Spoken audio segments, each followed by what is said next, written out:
নিখোঁজ এমপি আনোয়ারুল আজিমের খণ্ডিত মরদেহ কলকাতায় উদ্ধার। পরিকল্পিত হত্যাকাণ্ড, বাংলাদেশিরাই জড়িত, ৩ জন আটক, জানালেন স্বরাষ্ট্রমন্ত্রী। আনোয়ারুল আজিম নিখোঁজ হলেও বাংলাদেশ সরকার ও বন্ধু রাষ্ট্র কেউই খুঁজে বের করতে পারেনি, মন্তব্য মির্জা ফখরুলের।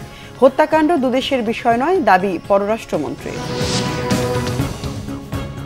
দেখছিলেন বিআরবি কেবল সংবাদ শিরোনাম, এবার বিস্তারিত সংবাদ। ঝিনাইদহ ৪ আসনে নিখোঁজ সংসদ সদস্য আনোয়ারুল আজিমের খণ্ডিত মরদেহ পাওয়া গেছে পশ্চিমবঙ্গের কলকাতার নিউ টাউনের একটি ফ্ল্যাটে। চিকিৎসার কথা বলে ভারত গিয়ে তিনি নিখোঁজ হন। স্বরাষ্ট্রমন্ত্রী আসাদুজ্জামান খান জানান, আনোয়ারুল আজিমকে পরিকল্পিতভাবেই হত্যা করা হয়েছে। খুনের ঘটনায় ৩ জনকে গ্রেফতার করেছে বাংলাদেশি পুলিশ। আর আইজিপি চৌধুরী আব্দুল্লাহ আল মামুন জানিয়েছেন, খুনের মোটিভ উদ্ঘাটনে কাজ করা হচ্ছে। বিস্তারিত জানাচ্ছেন জিয়া খান। বুধবার সকালে কলকাতার নিউ টাউন এলাকার সঞ্জীভা গার্ডেনের একটি ফ্ল্যাট থেকে নিখোঁজ সংসদ সদস্য আনোয়ারুল আজিমের খণ্ডিত মরদেহ উদ্ধার করে কলকাতা পুলিশ। গেল 12 মে তিনি চিকিৎসার জন্য ভারতে যান। দুদিন পর অর্থাৎ 14 মে থেকে যোগাযোগ বিচ্ছিন্ন ছিলেন আজিম। তার নিখোঁজের বিষয়ে গোয়েন্দা পুলিশের সঙ্গে যোগাযোগের পর কলকাতার একটি থানায় সাধারণ ডায়েরি করেন পরিবারের সদস্যরা। পুলিশ আসছে, এটাই দেখছি। কবে থেকে পুলিশ আসছে? আমরা তো দেখছিলাম, কাল থেকেই দেখছি পুলিশ আসছে। কত পুলিশ লোক? নিউটাউন থানা না বাইরে? এখন নিউটাউন থানা, এই সকালবেলা এখন নিউটাউন থানায় ঢুকলো। আপনারা সব ছিলে, দেখলে। সংসদ সদস্য আনোয়ারুল আজিমের হত্যার বিষয়টি খতিয়ে দেখা হচ্ছে বলে জানিয়েছেন স্বরাষ্ট্রমন্ত্রী। কলকাতার এক বাসায় তাকে পরিকল্পিতভাবে খুন করা হয়েছে এবং এই খুনের মোটিভ কারা কারা খুন করেছিলেন এই সব তথ্যই আমাদের ভারতীয় পুলিশ কাজ করছে, আমাদের পুলিশও কাজ করছে। ভারতীয় পুলিশ আমাদেরকে দিয়েছিলেন, সেই তথ্য অনুযায়ী আমাদের পুলিশ, বাংলাদেশের পুলিশ, তাদের মধ্যে থেকে আমরা 3 জন অপরাধীকে আমাদের পুলিশ ধরেছেন এবং তাদের জিজ্ঞাসাবাদ চলছে, তদন্ত চলছে।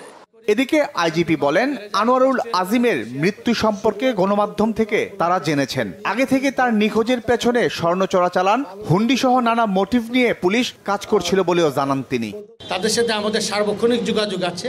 আমরা তাদের সাথে তারা যে সহায়তা চাচ্ছে সেই সহায়তা আমরা প্রদান করছি এবং তাদের যে যোগাযোগ আছে এই যোগাযোগের মাধ্যমে যে সহযোগিতা প্রদান করছি আমাদের এবং তাদের ইনভেস্টিগেশনের স্বার্থে আমার মনে হয় এগুলো এখন না বলাই শ্রেয় হবে। এই মোটিভ নিয়ে কাজ করছে এই ইন্ডিয়ান পুলিশ, কাজ করছে, আমরাও কাজ করছি। আমরা এখনই এই সম্পর্কে মন্তব্য করার সময় হয়নি। 3 বারের সংসদ সদস্য ছিলেন আওয়ামী লীগ নেতা আনোয়ারুল আজিম। কে বা কারা তাকে হত্যা করেছে তার তদন্তে নেমেছে পুলিশ। জিয়া খান, বাংলা ভিশন, ঢাকা। এদিকে সংসদ সদস্য আনোয়ারুল আজিমের খণ্ডিত মরদেহ উদ্ধারের খবরে শোকের ছায়া নেমে এসেছে এলাকায়। স্বজনদের মাঝে চলছে শোকের মাতম। মরদেহ দ্রুত দেশে আনার দাবি জানিয়েছেন তারা। ঝিনাইদহ প্রতিনিধি আসিফ ইকবাল মাখনের পাঠানো তথ্য ছবিতে ডেস্ক রিপোর্ট। 7-8 দিন নিখোঁজ থাকার পর বুধবার সকালে কলকাতার নিউ টাউন এলাকার সঞ্জীবা গার্ডেনের একটি ফ্ল্যাট থেকে ঝিনাইদহ 4 আসনের সংসদ সদস্য আনোয়ারুল আজিম আনারের মরদেহ উদ্ধারের খবরে শোকস্তব্ধ তার স্বজনরা। শোকের ছায়া নেমে এসেছে নেতাকর্মীদের মাঝে। এমন একটি এমপিকে হারাইছি যে এমপি আসলে সর্বদা সব কাজে নিয়োজিত, তার কোনো দিন ছিল না, রাত ছিল না। এমন এমপিকে আমরা হারাইছি। আসলে এরকম এমপি আর আমরা পাবো না। আমরা তার জানাজা নামাজে অংশগ্রহণ করবো, এটা ভাবতে বুকের মধ্যে কেঁপে ওঠে।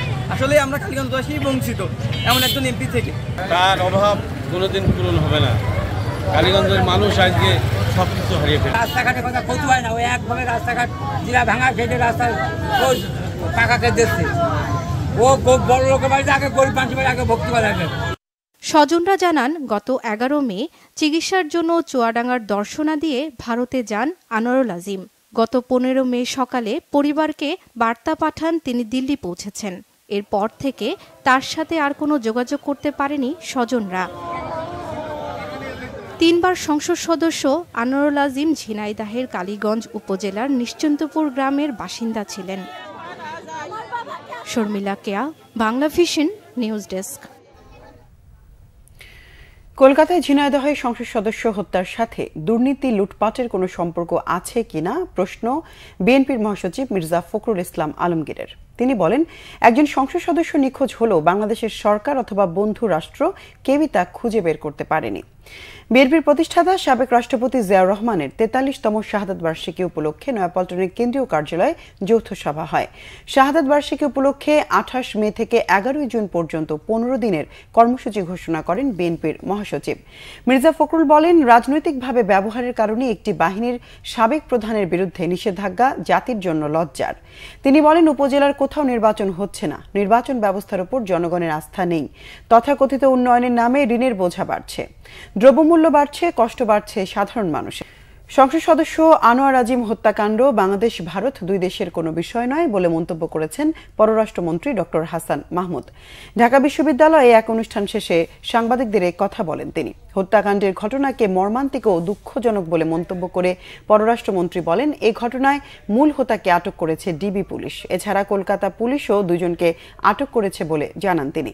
বাংলাদেশের কলকাতা উপদূতাবাসের মাধ্যমে ভারতের পুলিশের সাথে সার্বক্ষণিক যোগাযোগ রাখা হচ্ছে। এক প্রশ্নের জবাবে পররাষ্ট্রমন্ত্রী বলেন, দুর্নীতির কারণে সাবেক সেনাপ্রধান অবসরপ্রাপ্ত জেনারেল আজিজ আহমেদকে নিষেধাজ্ঞা দিয়েছে যুক্তরাষ্ট্র। এটা আজিজ আহমেদের ব্যক্তিগত দায় বলে মন্তব্য করেন তিনি। আনোয়ার সাহেবের হত্যাকাণ্ডটা অত্যন্ত দুঃখজনক, মর্মান্তিক, অনভিপ্রেত। যে ফ্ল্যাটে তাকে হত্যা করা হয়েছে বলে ধারণা করা হচ্ছে সেখানে ঢুকেছিল, কোনো লাশ সেখানে পায়নি। তবে হত্যাকাণ্ডের মূল হোতাকে এবং কয়েকজনকে গ্রেপ্তার করা হয়েছে, ডিবি গ্রেপ্তার করেছে এবং কলকাতা পুলিশও দুজনকে গ্রেপ্তার করেছে। তদন্ত চলছে কিভাবে এই হত্যাকাণ্ড ঘটানো হয়েছে। তো এ নিয়ে বিস্তারিত আসলে স্বরাষ্ট্র মন্ত্রণালয় বলবে। আমরা আমাদের মিশনের মাধ্যমে খোঁজ রাখছি এবং মিশন কলকাতা পুলিশের সাথে নিয়মিত যোগাযোগ রাখছে। আমাদের এন্ড থেকে স্বরাষ্ট্র মন্ত্রণালয়ের মাধ্যমে যোগাযোগ রাখা হয়েছে। স্বরাষ্ট্রমন্ত্রী মহোদয় বলেছেন এটি একটি পরিকল্পিত হত্যাকাণ্ড। তো সুতরাং এখানে এটি দুই রাষ্ট্রের বিষয় নয় আসলে। দর্শক, এই ছিল এখনকার মতো। পরের সংবাদ সন্ধ্যা 6টায়। এর আগে 5টায় রয়েছে নিউজ টপ 10, দেখার আমন্ত্রণ রইল। এছাড়া বাংলাভিশন সংবাদ ও সংবাদ সংশ্লিষ্ট অনুষ্ঠান দেখতে ভিজিট করুন www.bvnews24.com ও facebook.com/banglavishnewse এবং সাবস্ক্রাইব করুন youtube.com/banglavishnewse। এতক্ষণ সঙ্গে থাকায় ধন্যবাদ সবাইকে।